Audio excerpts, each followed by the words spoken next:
and yet nobody's buying. Same was said for tomatoes in some markets, and same was said for even some poultry products. So tonight I'm going to do two things. I'm going to speak to the government statistician to explain how he calculates inflation and what possibly could be going on, because all the major indicators. Hello people, welcome back to our channel. It's always your girl Pleasure bringing you political news in our channel Ghanatube. And as a constant reminder that this is actually a better place to get all your Ghana news, trending news, and what is actually happening in Ghana, following all the actions that our president has actually been taking to make sure that Ghana becomes the best as he has always promised. Don't forget the accountability and all the vices, all the implementations that President John Mahama and the ministers are actually doing already. Please show that inflation is coming down, and we agree with that. But how come when it comes to food, we are not seeing a commensurate reduction in some food prices? Before that, a few days ago, I spoke to the Minister for Food and Agriculture, who is also MP for Sunafo South. This is Eric Opoku. And I asked him, how come you have gluts of many products, yet prices were not coming down? In fact, it was an interview which covered a lot of things. But the first question I asked him had to do with the seeming glut and the price stickiness upwards. So I'm bringing you some highlights of that before we speak to the government statistician as well. So here's Eric Opoku talking to me about food prices. In the past 3 weeks, we've read 4 stories about supposed gluts. Yes. Tomato in Asante Akim Central, maize in a couple of places, rice in Odan Kwanta in Eastern, and in August, eggs in some parts of the country. And several other places. Very good. Now, what is concerning for us is twofold. Yeah. Why are there these isolated gluts? Is it that there's overproduction, or there's a question of lack of ability to buy, or transportation and lack of storage? What, in your view, is accounting for these reported gluts of these products? Thank you very much, Bernard, and let me greet your cherished viewers. In fact, it is not isolated. It is nationwide. In all the production centers, that is what we are experiencing. As I speak with you, I'm returning from Bediani to Kumasi, and in the same situation, the rice farmers are complaining. They are produced in quantities beyond the market there, and they are not getting buying. In a Sunafo South, in my own constituency, the youth that participated in the Feed Ghana program came to me that they are harvesting the rice in quantities, and they are looking for market. So it is not the case that we are recording isolated, situations or incidents. But what is happening now? It is a nationwide bumper harvest that Ghana is experiencing. Now, what has accounted for that? Simple. We launched what we call the Feed Ghana program. The first leg of the Feed Ghana program is a campaign for mass participation in the program.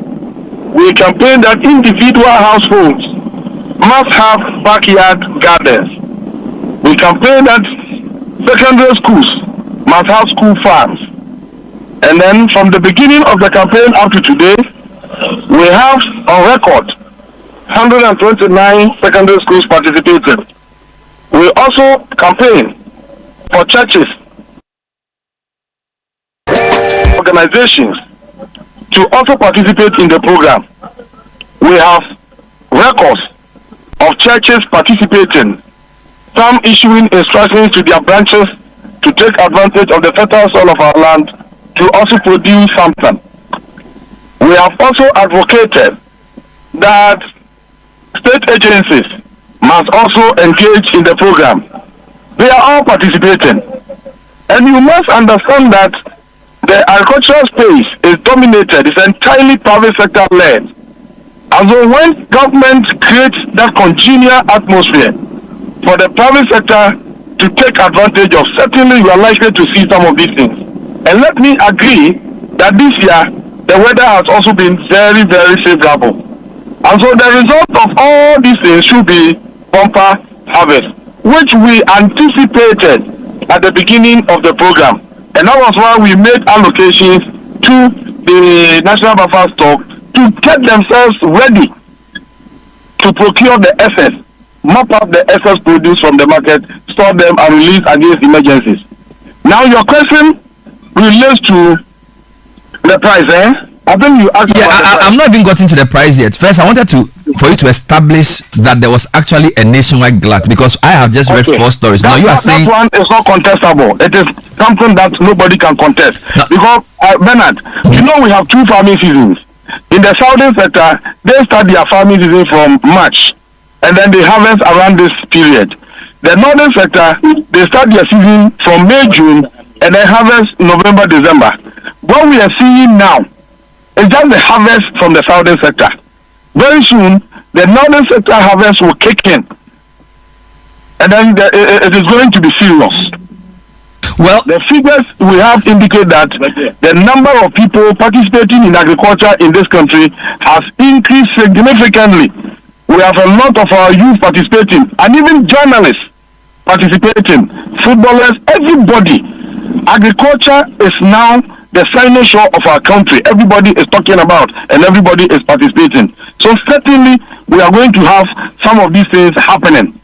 That one nobody can do. Of course, I'm sure later on you will give us the figures so we will see how big the glut is. The second question though is, if there's such a glut, why are food prices still so expensive? I think today we saw a story in the High Street Journal which says the basic cost of these food items is not coming down.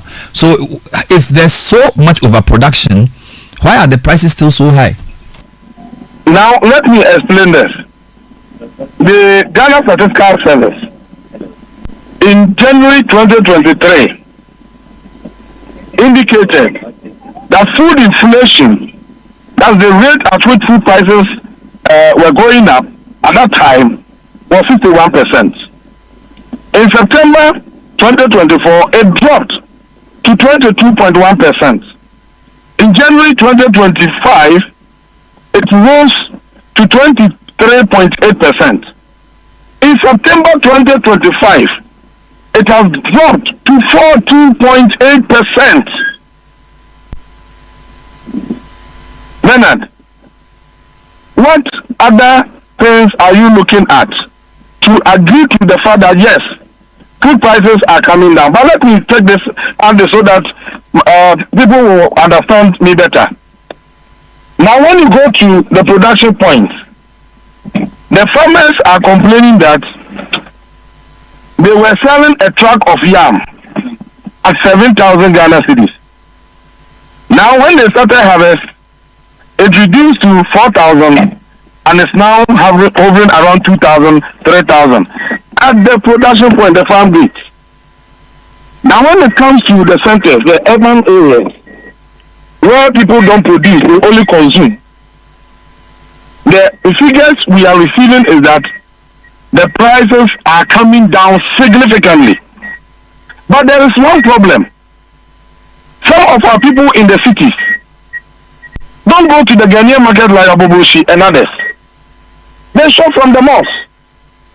When you go to the mall, some of the food items you see there are imported.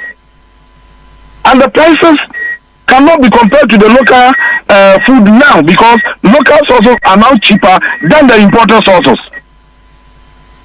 Then again, regardless of the fact that we have some middlemen, some people operating as middlemen between the farmers and the urban areas, engaging in profiteering, trying to enjoy abnormal profits, buying cheaply from the farmers and selling at cutthroat prices to the consumers, the prices are far, far, far better.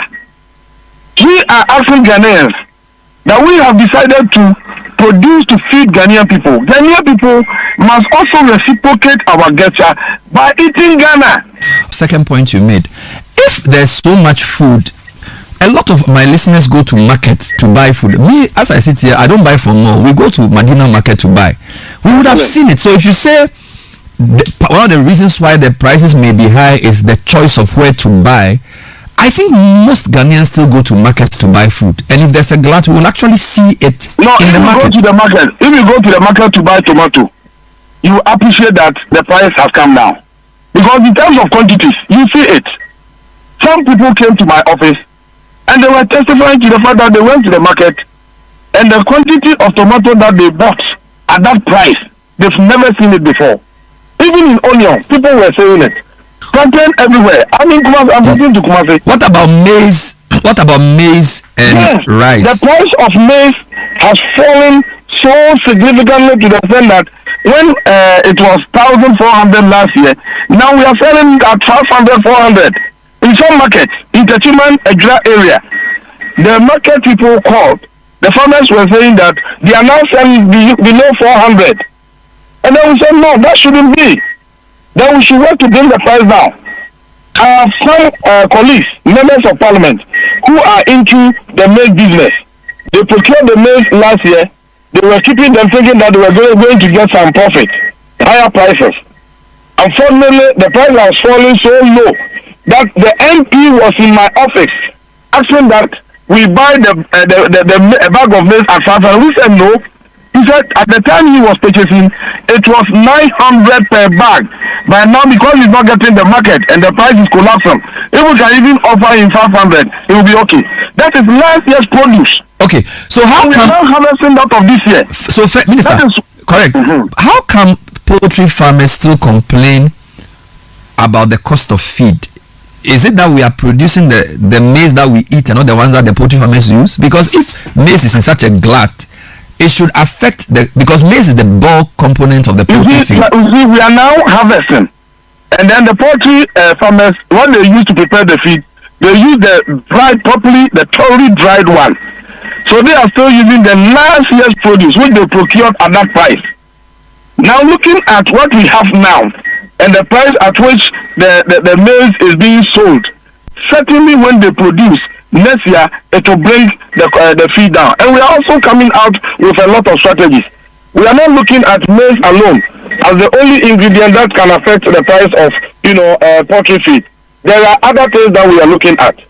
And so when we are done with all the strategies we are putting in place, certainly cost of feed will come down. I engaged with one of the poultry feed producers.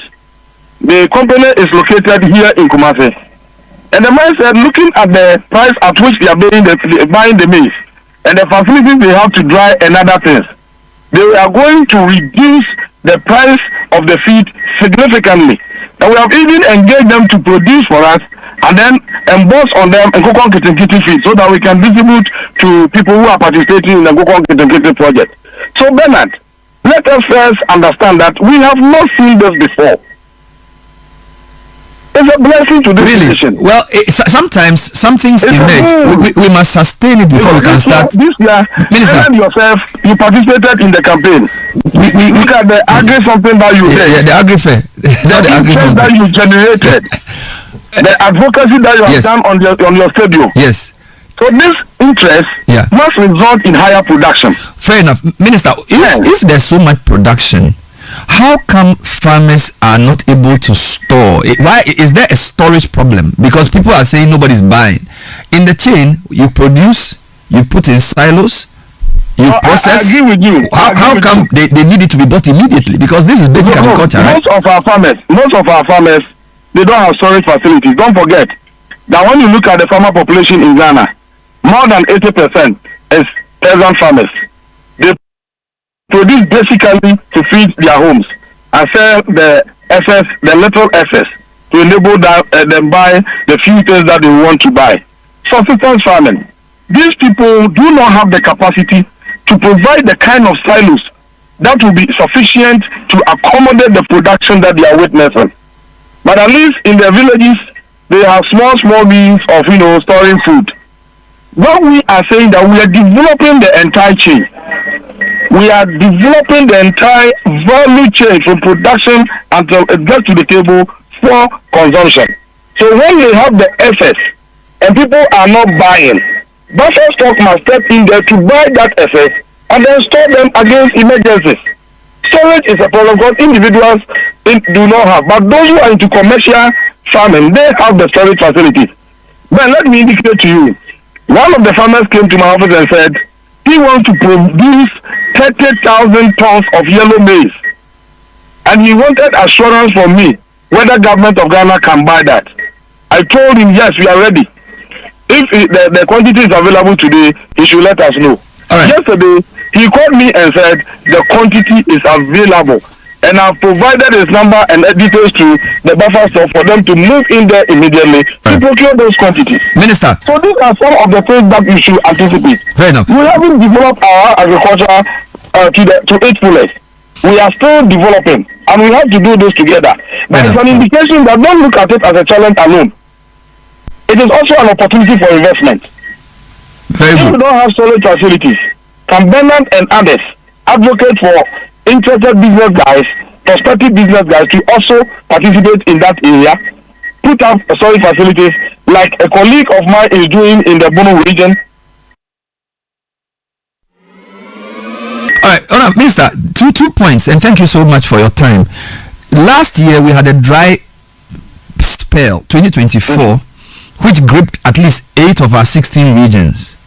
So it means that our harvested maize for last year was much lower than anticipated.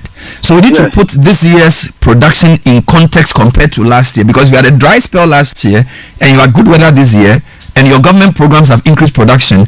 We must look at the bump in production from the context of the dry spell last year, because last year was not a normal year. That's point number one. Number two, because of the dry spell, there was a lot of imports. In fact, one report says Ghana's grain imports are projected to rise to 67% in 2025-2026 to ostensibly make up for the shortage of 2024. That is excellent. That is excellent. So if you are importing much more maize in a time where people are producing more, you know that somehow the imports are able to be cheaper than the local producers for some reason.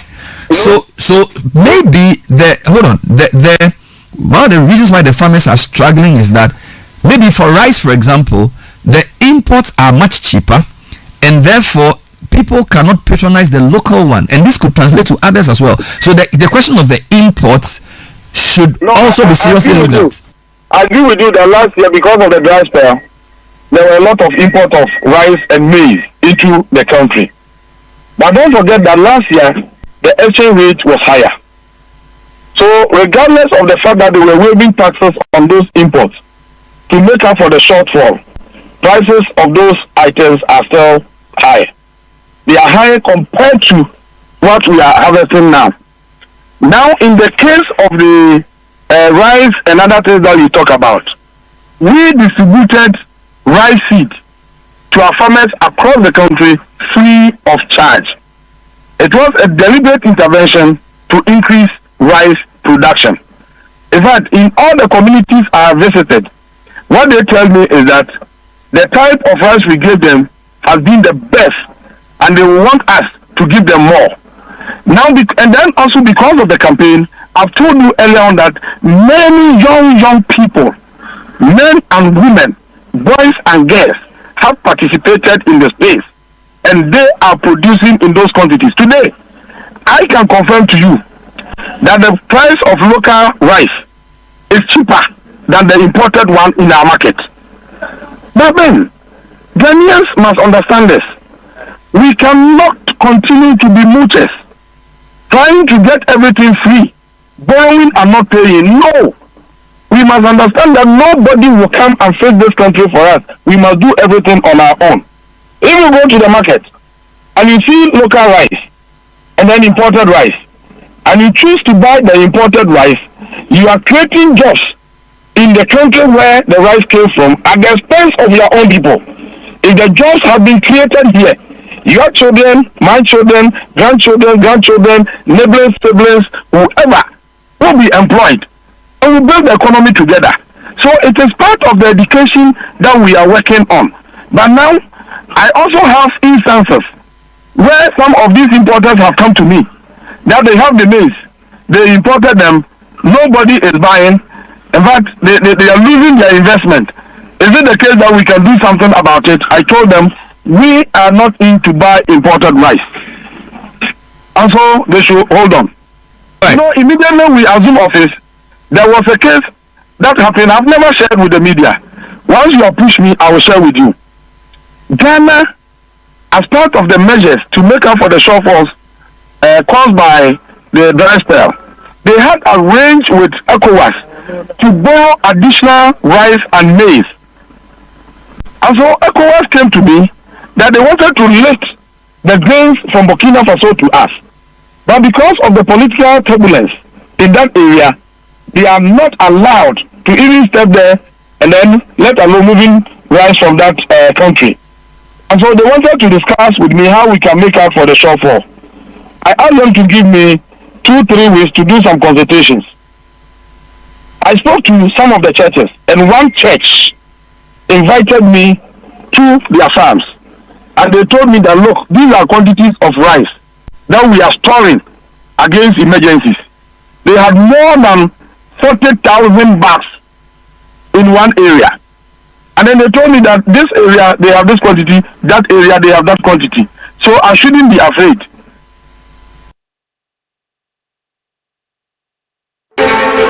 Cause for alarm. I came back, told the ECOWAS people that Ghana is not interested again. We don't need it. They should keep their 200,000 or whatever. We don't need it. And then I stopped them. Now, these churches have their storage facilities. Some of them, they have their storage facilities. And they are storing against emergencies. Some churches are buying their own produce. It will shock you to note that one particular church wrote letters to all their branches, directing them as to what they should produce for us to, overcome the challenge that we are having. I sent my team down there, and the report before me indicates that we have a lot of grains on the ground. So the imports that came, at some point we truncated it. We said we are not going to issue a permit for people to import those things again. So yes, they came, but they are also struggling to get the market. Once we have ours, and ours is cheaper, we expect the rational Ghanaian consumers to tilt to that of Ghana for a lot of advantages, so that together we can solve the problem. So I agree that these interventions are important, but you know that because importers have so much money, structurally the best way to fight this is to invest in local production, so that the producers can produce at a lower cost to be competitive when compared to the importers. So for example, I heard you announce, I think a few months ago, that some Qataris were investing $1.5 billion in agriculture by November. Are they investing it in production? If it is, in what kind of food? And is it meant for the local market to consume or to export to Qatar? Because these are the things that we need to get clear. If the local producers can be competitive, then they must have enough finance to produce, to be competitive compared to the importers. But it looks like a lot of the money coming in, when the money comes in, they are investing because they want us to export these products to their own markets. So food prices in Ghana still remain high. So I just want you to use the Qatar example to convince us that you are attracting the right type of money into agric, and our local producers can be competitive, so that no matter who imports, local production will still be more affordable. Yes, I will not use only the Qatar case. I'm going to add another one.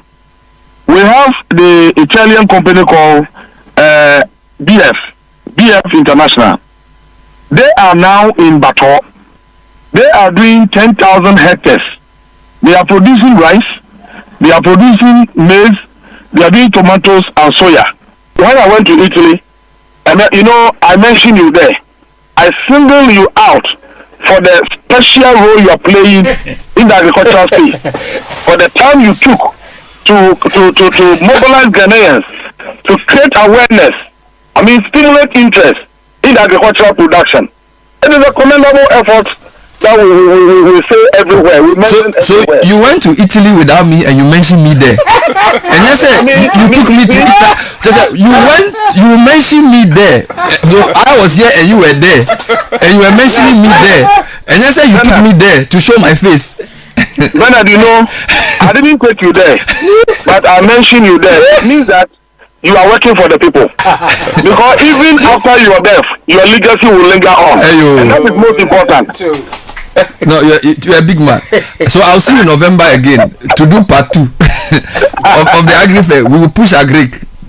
By all means. Thank you. So that was Eric Opoku with me, hailing my achievements in Ghana to people in Italy by keeping me here in Ghana. But on a more serious note, we did that interview exactly a week ago today, which is the 1st of October. That was the same day that Dr. Alassane Idrisu also announced the latest consumer price index figures. He's joined us to also help us think through how he sees the inflation trend, why food prices in some markets seem to be sticky upwards, and what we need to do so people can feel the real effect of lower inflation. Stay with us. Please do well to like, comment, and follow. Put on notification bell so you get all our news one by one. Thanks.